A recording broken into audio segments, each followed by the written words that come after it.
Greetings.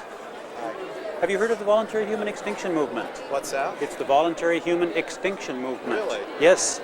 Have you heard of the voluntary human extinction movement? Have you heard of the voluntary human extinction movement? It's the voluntary human extinction movement. Have you ever heard of the voluntary human extinction movement? I have heard of it, yes. What do you think? I'm not sure if I know what it actually means. Sure, it's a very simple thing. In fact, it fits on a bumper sticker. Yes. May we live long and die out. Okay. Just stop reproducing. And when you break it down to that, it's like it's an environmental issue. It's an environmental consciousness issue that doesn't really have anything to do with breeding. Doesn't have anything to do with breeding. Well, Church of Euthanasia is doing a lot of good in consciousness raising among people who really like their dogma strong. I think that Les probably does much better at convincing people that he's serious. We're serious. We're vehement, in fact. And that he actually has an agenda that could work. I think the church gave up on that some time ago. I don't think anyone really takes our agenda seriously. Do we want it? Why do we want it? Why don't we want it? Why is it that we don't want it? I think, if you look at the difference between the two websites, for example, you can really see it. Les has a kind of, a PBS kind of website. You know what I mean? It has that kind of NPR sort of feeling. You log on there and it's reassuring. It's got little questions and cute little answers, and it's like bim, bim, bim, bim, bim, here's how it can be, and here's the answers that you should give when people challenge you. And you can it borrows from leftism. It kind of has this empowering feeling, like, okay, I'm going to be a vehement person now, and I'm going to get out there and speak on behalf of voluntary human extinction. Of course, it's absurd. There's no speaking on behalf of it. It can't be. Whereas the church has a much more bombastic approach. And you log onto the church and it's right in your face: suicide, abortion, cannibalism, sodomy. We're not pulling any punches. We're not trying to play nice. Vehement is often confused as for being a suicide cult, and so we certainly don't say save the planet, kill yourself, because that's not what we're all about. The unofficial motto being, may we live long and die out. It's hard to accuse the Church of Euthanasia of naivete if we don't have any goals. If we're not trying to save the planet, really, if we don't really have this kind of illusion of grandeur about ourselves that so many of these activist groups do, then we can't really be naive. I mean, all we're doing really is we're expressing something. In that sense, we have more connection to Dadaism than anything else. You said this in LA in a radio address, and I'm quoting: "If you are depressed or ill or feel burdened by today's world problems, let me suggest a way to give your life new meaning. Kill yourself." Before we even had the first commandment, the one commandment. The church has one commandment: thou shalt not procreate. Hear it, thou shalt not procreate! Yeah. It was just save the planet, kill yourself as an expression of Dadaism, as a way of presenting people with something that would absolutely confound them. So the church's objective is to briefly smash down those walls by presenting something to people that is just so outrageous and so completely unacceptable that people are unable to categorize it or really even able to apprehend it. I don't know this guy's name. So the best thing that can happen at a church action is when people come up to us and say, "What the fuck are you doing?" What the fuck is that supposed to mean? There you go. What is that sign? What is eat a queer fetus for Jesus? What are you saying? That's right, friends. It's Satan here, and I'm certainly hoping that you will watch lots of television today. I'm hoping that you'll drive your car as much as possible, and I hope you'll chow down on some serious red meat tonight. What are you talking about? On the Church of Euthanasia. That's right, folks. Have a juicy red hot fetus on the Church of Euthanasia. You can't say that. Of course, we say, well, we just did. We're talking to you. We're talking to you about the earth. Let me ask you something. What does the Sheraton hotel chain have to do with saving the earth? What does Royal Sonesta have to do with saving the earth? I know.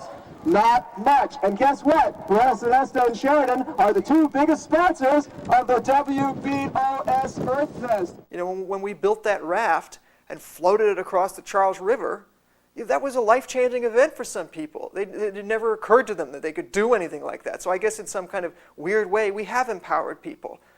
Not in the big way, not in the way that, not in the way that the civil rights movement meant it. We haven't empowered people in the sense that we're going to take back the streets or, get somebody elected to Congress, not that kind of empowerment. We've empowered people in some small, absurdist way so that people felt like, well, I may not be able to change the world, but I can sure figure out how to piss people off. This is the sperm of every male member of the Church of Euthanasia has contributed to this sperm vial, this sacred sperm-wrenching ceremony that we spermed up last night. So this is it. We got the sperm. Oh, the humanity! You whose sperm it is, you know whose sperm it is. My sperm's in there. There's plenty of members' sperms in there, and we're going to dump this sperm on the ground. I'm really sorry that it had to come to this. I'm gonna be sick! Here it goes. There's the sperm. There goes the sperm. The humanity of it all. The humanity of it all. What do we do with sperm? So gross. What do we do with sperm? What?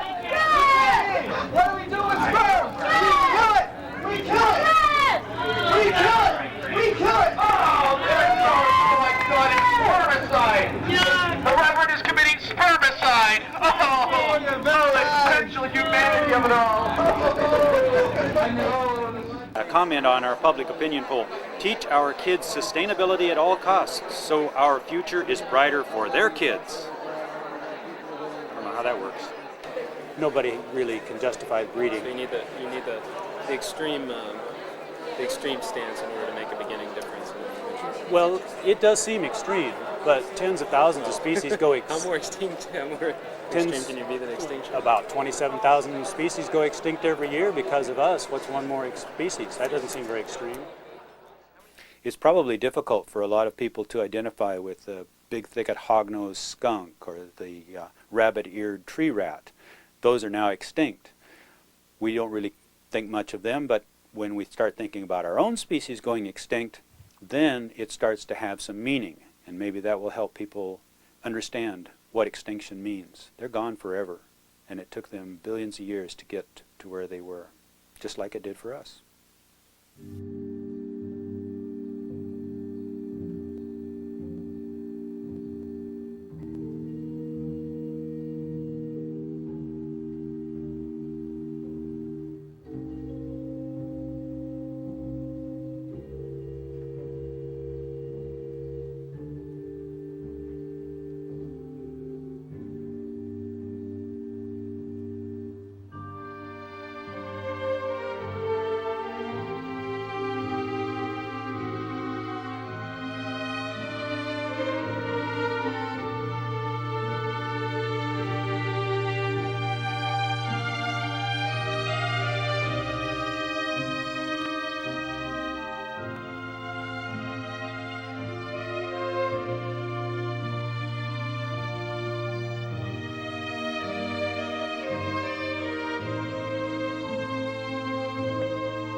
It is a very deep and I think almost spiritual belief that ecosystems that took billions of years to evolve to what they are, we have no right to destroy those.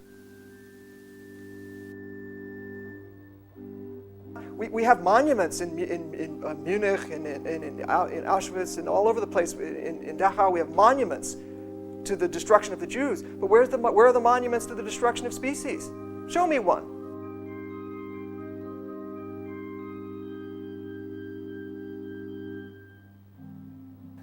And yet in my own lifetime, I've watched countless thousands, if not millions of species go up the chimney.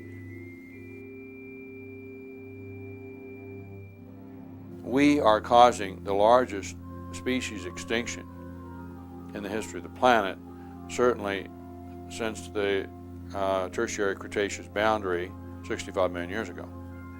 I really believe that people view, and by and large, treat the earth as though it were a cigar. And we are smoking it, we're in the act of smoking it. And at some point there's not going to be any cigar, there's just going to be ashes. It's very difficult to think that we are the baddest thing that ever happened to the planet, but that's probably the case.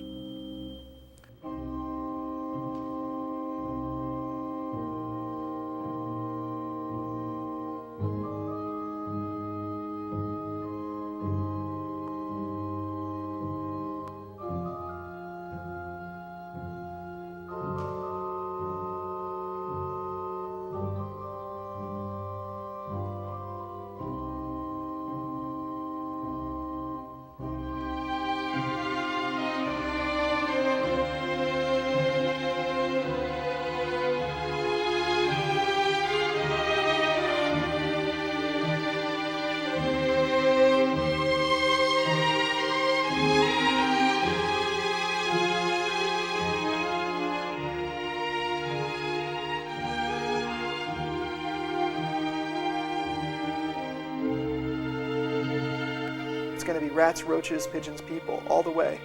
And for a tiny minority of people, they think of that and they think, well, that's not a problem because by then we will have downloaded ourselves into our machines. And we'll be off like the Daleks in Doctor Who, conquering outer space or whatever. You know, I think that's absurd. That's just, you know, it's really beyond the pale. I mean, and yet at some level, that's that belief is the new Catholicism.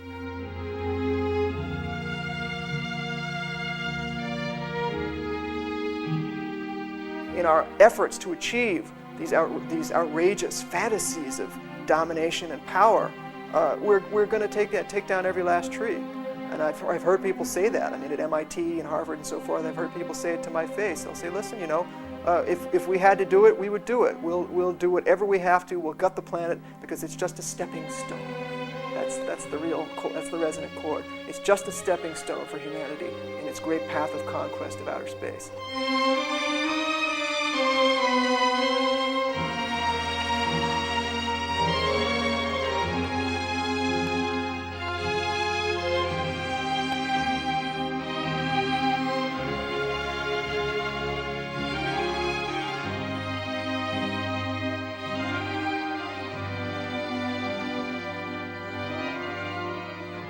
We're watching it happen. Everyone's watching on their TV screens. We watch those nature films. What are those nature films after all but proof that we're converting all of life into information, and that the transition is one way. You don't come back, right? You know, you become the endangered bison, you wind up on public television, on PBS, and that's it. You've been frozen for humanity, for posterity. Great. Now we can always watch the endangered bison, but, well, the endangered bison actually is gone, but hey, at least we still have all that beautiful glossy color footage of it, right? So we're actually participating as consumers in the ongoing absorption of all life, of the fabric of life, into pure information for a future, an information future that will never exist, and yet we're unable to stop it.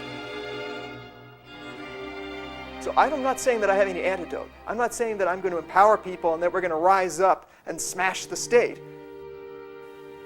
I don't have illusions about it, but I do feel that it needs to be done anyway. And I'm willing to take substantial physical and personal risks to communicate this view to people. And I do that. That's really what I'm here for.